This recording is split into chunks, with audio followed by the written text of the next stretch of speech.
ان کو ایسے لگا کہ جب ان کو میٹنگ منٹس انہوں نے جو ہے وہ مانگے فل کورٹ سے تو ان کو میٹنگ منٹس نہیں دیے گئے, تو انہوں نے پھر یہ محسوس کیا کہ شاید یہ ایک نئی کنٹروورسی جنریٹ ہو جائے گی کہ فل کورٹ میں میرا نام جو ہے وہ نہیں ہوا, لیکن جو حکومت ہے انہوں نے نامزدگی کی ہے, اور حکومت یہ کیسے کر سکتی ہے. پھر انہوں نے اپنے خط میں یہ چیز واضح طور پر لکھی ہے کہ آرٹیکل 209 جو ہے اس کے تناظر میں یہ انکوائری جو کمیشن ہے, جو ایکٹ ہے, اس کے تحت 209 کے معاملے کو نہیں دیکھا جا سکتا. یہ اصل وہ ریزن تھی جس کی وجہ سے جیلانی صاحب نے معذرت کی تھی. ویسے آپ کی بات مجھے یاد ہے, تھپڑ ہے کہ یہ تھپڑ ہے, یہ بہت زیادہ. اور ایک میں نے کہا نا یہ پتہ نہیں کامیڈی آف ایررز ہے یا ٹریجڈی ہے, قومی ٹریجڈی ہے, کیا ہے پتہ ہی نہیں چل رہا.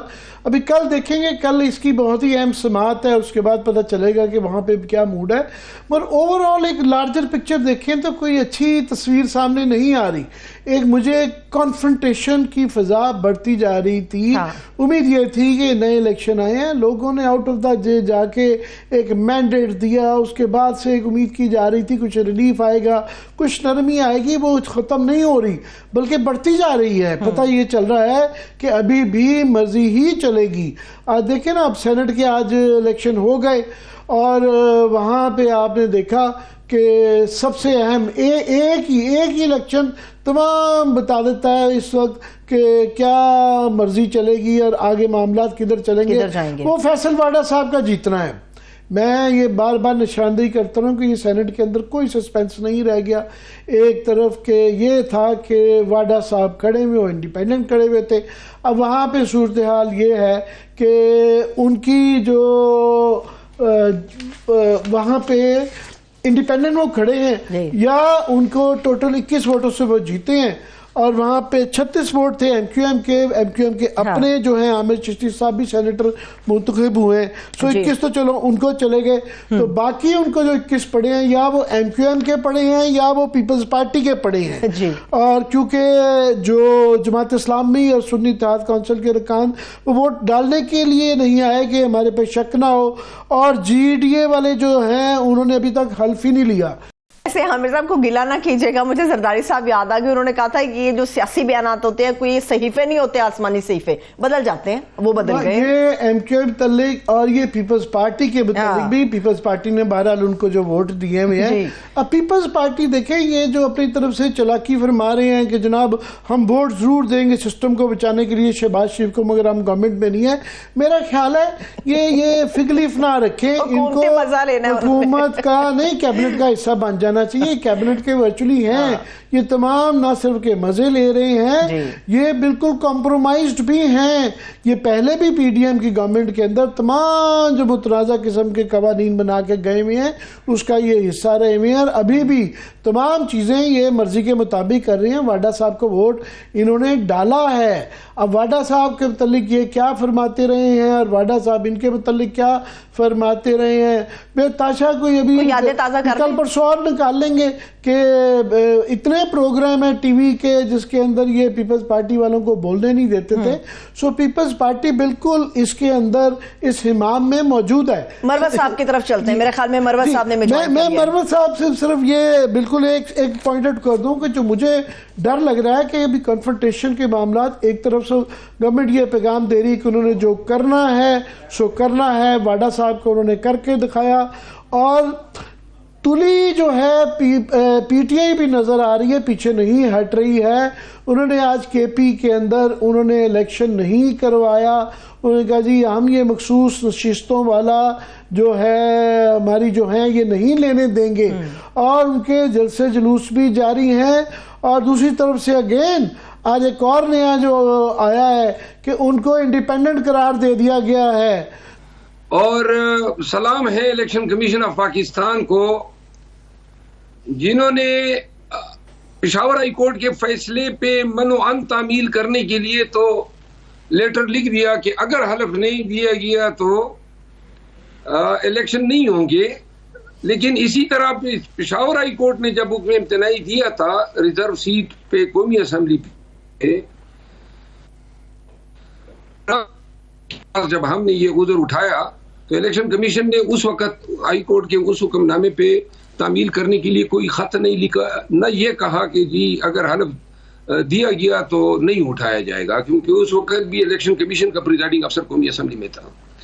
ہماری مثال اب ایسی ہے کہ جو ملک میں قانون، پارلیمان، جمہوریت اور جمہوری اقدار کی بات کرتے ہیں، وہ پارلیمانی سیاست میں ہم سے وہ شناخت بھی چھین رہی ہیں جو بحالت مجبوری ہم نے لی ہوئی ہے سنی اتحاد کونسل کی۔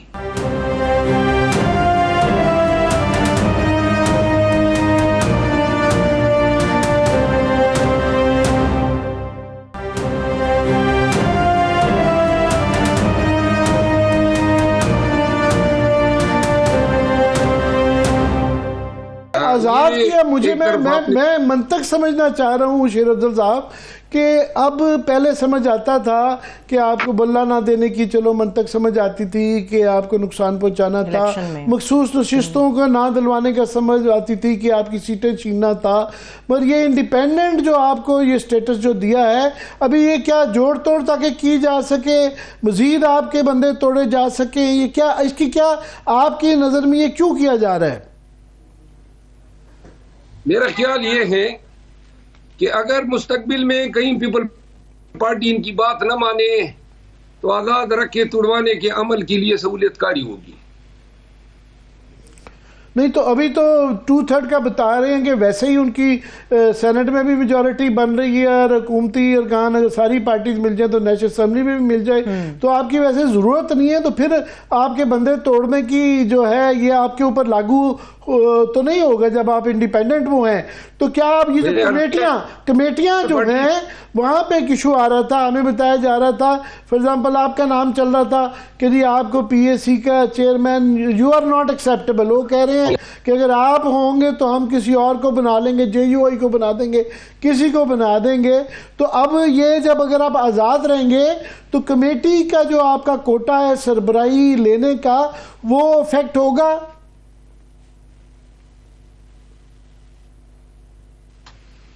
جی آواز آ رہی ہے آپ کو؟ جی آ رہی ہے۔ کیا ہے میں یہ کہہ رہا تھا کہ یہ آزاد ارکان کا اگر آپ کا سٹیٹس رہتا ہے تو جو سربراہی کمیٹیاں کی ہیں جس طرح PAC پہ بتایا جا رہا تھا کہ آپ کے اس کے اوپر خاص طور پہ بڑی آبجیکشن ہے، یا باقی کمیٹیوں کا بھی جو آپ کا کوٹا ہوگا وہ افیکٹ ہوگا؟ دیکھیں انہوں نے اپوزیشن لیڈر تو عمر ایوب خان کو نوٹیفائی کر دیا ہے، مان لیا ہے، تو جب اپوزیشن انہوں نے ہمیں تسلیم کر لیا ہے تو اپوزیشن تو ہم ہی ہے، تو پبلک اکاؤنٹ کمیٹی اپوزیشن کے پاس ہوتی ہے۔ یہ ہمارے پارلیمنٹری روایات ہیں اور یہ ہماری رولز آف بزنس ہیں۔ آواز آ رہی ہے آپ کو؟ جی آ رہی ہے، مگر ان کے اس کی تشریح تو انہوں نے خود کرنی ہے نا، جس طرح آزاد ارکان کی انہوں نے تشریح کر لی ہے، وہ نئی تشریح لے آئیں گے۔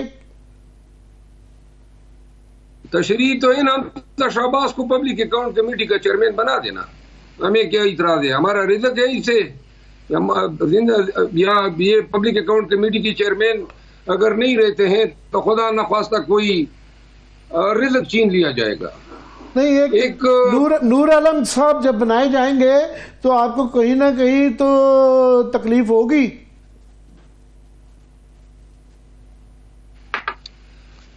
میرا خیال یہ ہے نور عالم صاحب بھی پر تول رہے ہیں، لیکن 2008، 13، 18 سے تک اور پھر یہ بھی نئی اسمبلی بنی ہے، اصول قاعدہ روایت تو یہی رہی ہے کہ جو اپوزیشن ہوتی ہے اسی کے پاس پبلک اکاؤنٹ کمیٹی ہوتی ہے۔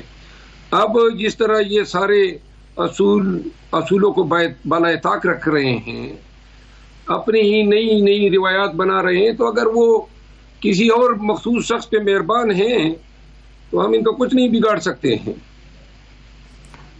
اچھا، یہ ابھی آج ایک اور ایشو تھا کہ بڑی متضاد رائے پائی جا رہی ہے کہ سینٹ کے الیکشن اندر KP کے اندر مخصوص نشستوں کو کیونکہ جو اوتھ نہیں ہوا تھا ہونے دیا گیا، جو نئے اب دوسری پارٹیوں کو سیٹیں جا چکی ہیں، تو اس وجہ سے رک گیا۔ اب یہ ایک بحث چل رہی ہے کہ جو سینٹ کے آگے چیئرمین کے الیکشن ہوں گے وہ ہو سکتے ہیں کہ نہیں ہو سکتے ہیں، تو تو کیا وہ ہاؤس کمپلیٹ ہے نہیں ہے؟ تو آپ کا ایک طبقہ کہہ رہا ہے کہ آپ نے اپنا نقصان خود کیا ہے، جو آپ کی سیٹیں آ رہی تھی کم از کم وہ تو لے لیتے۔ ہماری 80 سیٹیں تو ریزرو میں یہ چھین چکے ہیں، تو لہذا جو جمہوریت کی شکل بگاڑ رہے ہیں، وقت آئے گا ان ساری چیزوں کا لوگوں کو ادراک ہوگا کہ یہ حل من مزید کی تمنا میں انہوں نے نہ کہ صرف جمہوریت کا حلیہ بگاڑ دیا، پارلیمان کا حلیہ بگاڑ دیا، اپنے منہ پہ بھی کالک مل دی۔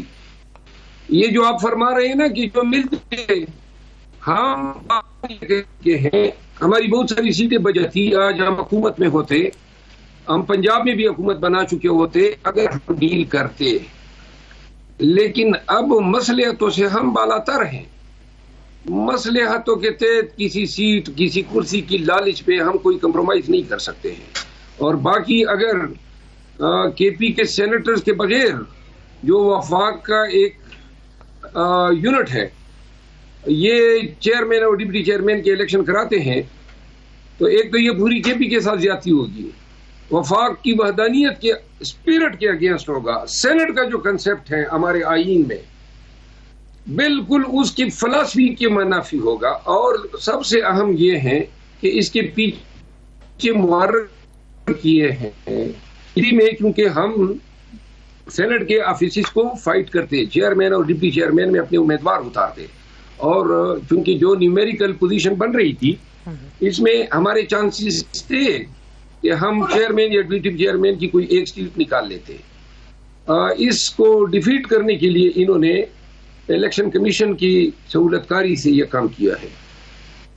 تو اب یہ ایک عدالت سے جب فیصلہ آ گیا ہے کہ مخصوص نشستیں جو ہیں وہ آپ کو نہیں ملیں گی، تو سونر اور لیٹر ان کو اوت تو اب دینا پڑے گا۔ کتنی دیر تک لٹکائیں گے آپ؟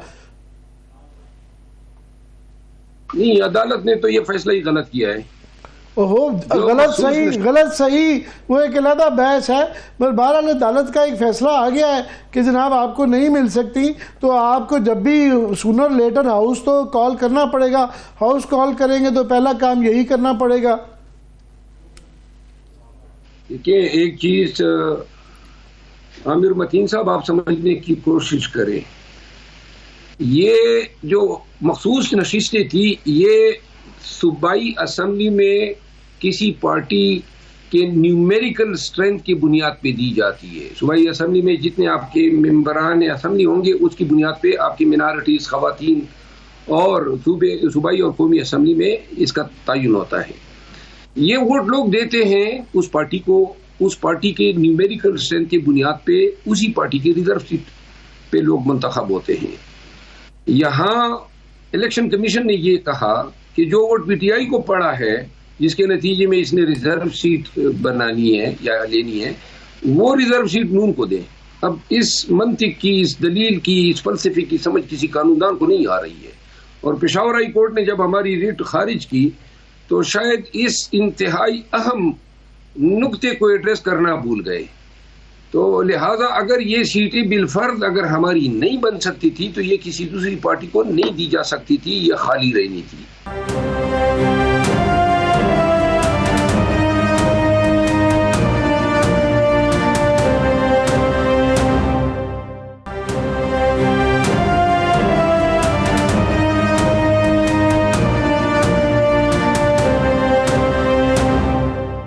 اچھا مروت صاحب، عامر صاحب تو یہ کیسز عدالت اور تمام معاملات کے اوپر آپ سے بات کر رہے ہیں، میں ذرا پاکستان تحریک انصاف کے اندرونی معاملات کے اوپر آپ سے بات کرنا چاہوں گی۔ ابھی پورے 48 گھنٹے نہیں ہوئے تھے کہ عمران خان صاحب کی طرف سے 3 لوگوں کو اپنا فوکل پرسن بنایا گیا تھا، ان میں ایک آپ بھی شامل تھے، عمیر نیازی صاحب شامل تھے اور گوہر صاحب شامل تھے۔ کیا وجہ بنی کہ پورے 48 گھنٹے بھی نہیں ہوئے تو آپ کو اور عمیر نیازی صاحب کو فوکل پرسن کی لسٹ سے عمران خان صاحب نے باہر کر دیا اور دیگر لوگوں کو شامل کر لیا؟ کیا معاملہ ہے یہ کسی نے ویسی غلط خبر اڑائی ہے، اور بدقسمتی سے یہ اپنے لوگ ہیں جو یہ اس طرح کی خبریں اڑا رہے ہیں۔ شبلی فراز صاحب اور عمر ایوب صاحب کو فوکل پرسن بننے پر میں مبارکباد دیتا ہوں۔ اور فوکس پرسن ان کو تو بنایا گیا ہے، لیکن جو پہلے خان صاحب نے بنائے تھے ان کو نہیں ہٹایا گیا ہے. یہ ایڈیشن ہے، نئے لوگ جو ہیں ہمارے ساتھ شامل ہوئے ہیں. اچھا، تو اس کو اب یہ شکل دے دی گئی ہے کہ جی گویا ان کو دیا گیا اور آئے گا. اچھا ٹھیک ہے. اچھا مروت صاحب، ایک اور سوال وہ بھی آپ سے اس لیے پوچھنا چاہ رہی ہوں کیونکہ یہ ایک ایسا سوال و ذمہ داری ہے جو آپ کے کندھوں پر تھی. اسلام آباد کے اندر جو آپ لوگ 6 اپریل کو جلسہ کرنے جا رہے تھے، اس کا سراسر جو ذمہ داری تھی وہ بتایا جا رہا تھا کہ شیر افضل خان مروت کے کندھوں کے اوپر ہے. 6 اپریل کو جلسہ کیسے کروائیں گے آپ لوگ؟ 27ویں شب ہوگی، عبادت کی رات ہے، اور موسٹلی لوگ جو ہیں وہ اسلام آباد سے باہر چلے جاتے ہیں آبائی علاقوں میں اپنی عید کرنے کے لیے.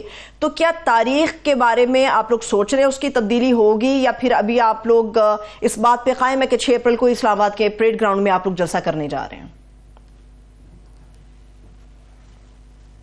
خان صاحب نے بوجود مجھے پاکستان بھر میں احتجاج کے لیے فوکل پرسن مقرر کیا ہوا ہے. تمام احتجاج، جلسے، جلوس، ریلیز ان کو کنڈکٹ کرنا، لیڈ کرنا، یہ ذمہ داری مجھے دی ہے جی. اور کئی ہم پہلے ماضی میں بہت سارے کر چکے ہیں. 3 ریلیز ایجیٹیشنز ہم نے 8 فروری کے بعد کی. اس کے بعد 8 فروری کے بعد جو ہیں کچھ معاملات میں مجھے مشکلات پیش آنا شروع ہوئی، خصوصاً جلسے جلوس کے حوالے سے، کیونکہ خان صاحب اور میری ذاتی رائے یہ ہے کہ ہماری جو ایمنسپیشن ہے وہ مضمر ہے جدوجہد میں اور احتجاج میں. اگر ہم نے سیٹیں ریکور کرانی ہے جو ہڑپ کر گئے، یا ہم نے خان کو نکالنا ہے، تو اس کے لیے واحد راستہ جو ہے وہ سیاسی سٹرگل ہے، جدوجہد ہے اور احتجاج ہے. اور اس احتجاج کے سلسلے میں پورے ملک میں، پشاور میں، پنجاب میں اور سندھ میں پروگرام لانچ کرنے کا ارادہ ہے. لیکن ابھی 6 اپریل کا پلان کیا ہے آپ کا مروت صاحب؟ 6 اپریل کا پلان کیا ہے ابھی آپ لوگوں کا؟ میں آپ کو عرض کروں نا، خان صاحب نے 23 مارچ کی تاریخ دی، اور 23 مارچ کا وہ جلسہ جو تھا وہ اپنوں کی مہربانی سے 9 ہو سکا اور 30 پہ چلا گیا، اور پھر بغیر کسی وجہ کے پھر وہ جلسہ 30 سے 6 پہ چلا گیا بغیر کسی وجہ کے. آج مجھے کہ وہ 6 والا جلسہ انڈیفینٹ ٹائم کے لیے ایڈجرن ہوا ہے، عید کے بعد شاید کوئی تاریخ. بہرحال میری درخواست ہوگی 8 اپریل کو نہ کیجیے گا، یہاں پہ گرہن آ رہا ہے سورج کا، تو وہ ذرا مشکل ہو جائے گی. پر میں شیر افضل خان، یہ جو آپ کی روز کی ایک مذاق بن کے رہ گیا ہے، اندرونی لڑائیوں کی آتی ہے، کون فوکل پرسن ہوگا کون نہیں ہوگا، آپ کے خلاف بیان آ جاتا ہے، کوئی یوں ہو جاتا ہے، بالکل بچگانہ سا ایک ماحول بن گیا. باہر آپ کی کم لڑائیاں ہیں کہ اندرونی لڑائیاں ہی نہیں ختم آتی، اس سے کوئی آپ کی پارٹی کی طرف سے کوئی سنجیدگی کا باہر تاثر نہیں جاتا. یہ بچے لڑ رہے ہیں اسکول کے، یہ کیا مذاق ہے؟ مذاق تو 8 فروری کے بعد شروع ہو گیا. پہلے کوئی تھا نہیں، مل ہی نہیں رہا تھا، نہ بیان بازی کے لیے، نہ ترجمانی کے لیے، نہ سٹرگل کے لیے، نہ جدوجہد کے لیے.